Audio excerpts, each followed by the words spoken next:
Hello friends, welcome to பங்குச்சந்தை YouTube channel. இன்னைக்கு இந்த சேனலில் என்ன பார்க்க போகிறோம்னா, இன்னைக்கு பட்ஜெட் தாக்கல் செய்தாங்க.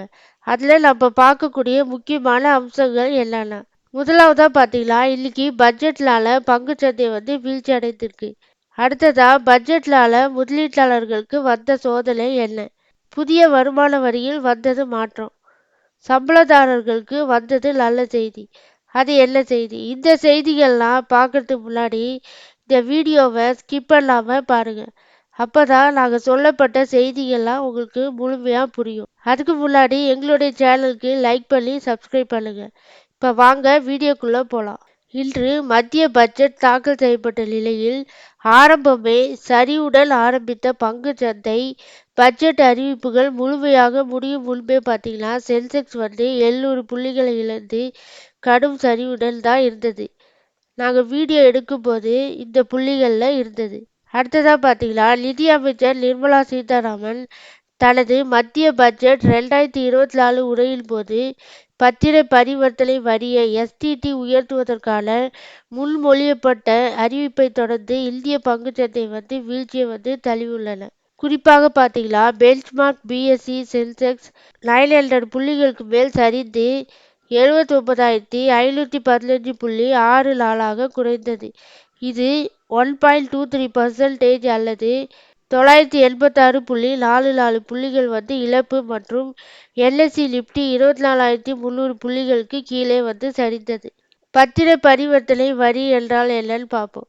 பத்திர பரிவர்த்தனைனா செக்யூரிட்டி பரிவர்த்தனை வரி என்பது பங்கு சந்தைகளில் ஈக்விட்டி பங்கு டெரிவேட்டிவ்கள், அதாவது எஃப்எல்டோன்னு சொல்லுவாங்க, அது ஈக்விட்டி மியூச்சுவல் ஃபண்டுகள், யூனிட்டுகள் போன்ற பங்கு சந்தைகளில் விற்பனைக்கு விதிக்கப்படும் நேரடி வரி தான் எஸ்டிடின்னு சொல்லுவாங்க.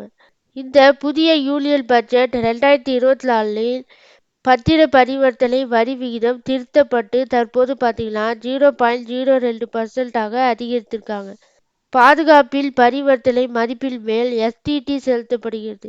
எனவே எஸ்டிடியில் அதிக விகிதம் பாதுகாப்பில் பரிவர்த்தனை மதிப்பை அதிகரிக்கிறது.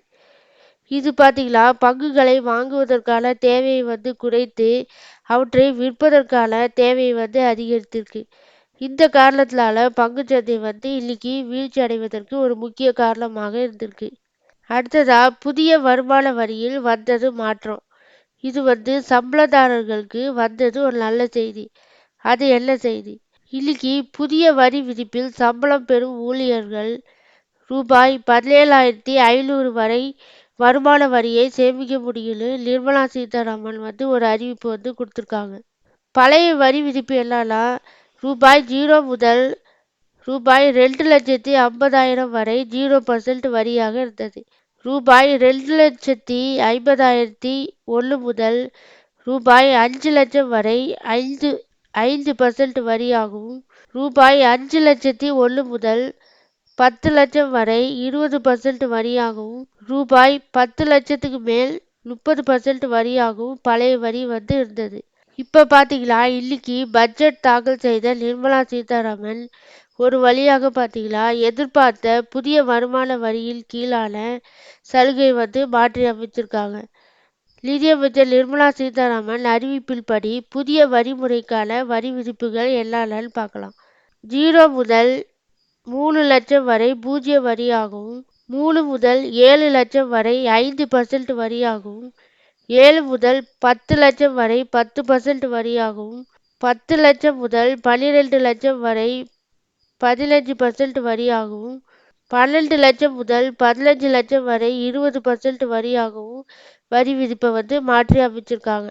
இது மூலயமா பார்த்தீங்கன்னா 15 லட்சம் மற்றும் அதற்கு மேல் 30% வரி புதிய வருமான வரியின் கீழ் வரி செலுத்த வேண்டும்னு ஒரு அறிவிப்பை கொடுத்துருக்காங்க. இந்த வரி திருத்தத்தை தொடர்ந்து புதிய வரி விதிப்பில் சம்பளம் பெறும் ஊழியர் ரூபாய் 17,500 வரை வருமான வரியை சேமிக்க முடியும். அடுத்ததா பட்ஜெட்டால் பார்த்தீங்கன்னா இன்னைக்கு முதலீட்டாளர்களுக்கு வந்த சோதனை. அது என்ன? நம்ம ட்ரேட் செய்து வர லாபத்தில் நம்ம டேக்ஸ் கட்டுவோம். அதுலேயே பார்த்தீங்கன்னா ஷார்ட் டேர்ம் கெயினாக பார்த்தீங்கன்னா ஷார்ட் டேர்ம் கெயின்னா இன்ட்ராடே டெலிவரி, அதாவது ஸ்விங் ட்ரேடு, இது மூலிமா வந்த லாபத்தில் நமக்கு வந்து 15% வந்து வரி செலுத்துவோம். ஆனால் இப்போ பார்த்தீங்கன்னா அதை வந்து 15லேருந்து 20%ஆக ஏற்றிருக்காங்க. இது வந்து முதலீட்டாளர்களிடையே ஒரு பெரிய அதிர்ச்சியை வந்து கொடுத்துருக்கு. அடுத்ததாக பார்த்தீங்கன்னா long term gain. Long term கெயின்னா ஒரு வருஷத்துக்கு மேலே ஒரு ஷேரை வந்து வச்சிருந்து விற்றீங்கன்னா அதில் வரக்கூடிய லாபத்தில் வந்து 10% வந்து நம்ம வந்து டேக்ஸ் கட்டணும். அதை வந்து இப்போ பார்த்தீங்கன்னா 10%லேருந்து 12.5%ஆக ஏற்றிருக்காங்க. அடுத்ததா இது மட்டும் நமக்கு ஒரு சின்ன நல்ல விஷயம் என்னன்னா முதல்ல வந்து கேபிட்டல் கெயின்ஸில், அதாவது 1 லட்சத்துக்கு மேலே வந்து 1 லட்சம் வரைக்கும் நமக்கு வந்து டேக்ஸ் கிடையாது. 1 லட்சம் வரைக்கும் வந்த லாபத்தில் வந்து ட்ரேட் பண்ணி, அதாவது நம்ம லாங் டேர்மாக வச்சிருந்து ஒரு ஷேரை வந்து விற்று அது மூலிமா வந்த லாபம் வந்து 1 லட்ச ரூபா வந்து 1 லட்ச ரூபா வந்துருந்துச்சுன்னா அதில் வந்து நமக்கு வந்து டேக்ஸ் கிடையாது. இப்போ பார்த்தீங்கன்னா 1,25 லேக்ஸ் வரைக்கும் நமக்கு வந்து டேக்ஸ் வந்து எக்ஸம்ஷன் வந்து கொடுத்துருக்காங்க. இது வந்து ஒரு நல்ல விஷயம் நமக்கு. அடுத்ததாக பார்த்தீங்கன்னா எஸ்டிடி டேக்ஸ், அதான் 0.22% வந்து ஃபியூச்சர் அண்ட் ஆப்ஷனுக்கு வந்து கொடுத்துருக்காங்க. எஸ்டிடினா செக்யூரிட்டிஸ் டிரான்சாக்ஷன் சார்ஜஸ்ன்னு சொல்லுவோம். இந்த டேக்ஸை பற்றிலாம் நம்ம வந்து இப்போ வீடியோவில் பார்த்தோம். இந்த விஷயங்கள்லாம் முதலீட்டாளர்களுக்கு ஒரு பெரிய அதிர்ச்சியை வந்து கொடுத்துருக்கு. அதனால நம்ம வந்து இல்லை மேலே வந்து வரக்கூடிய லாபத்தில் வந்து அதிகமாக டேக்ஸ் கட்டுற மாதிரி இருக்கும்.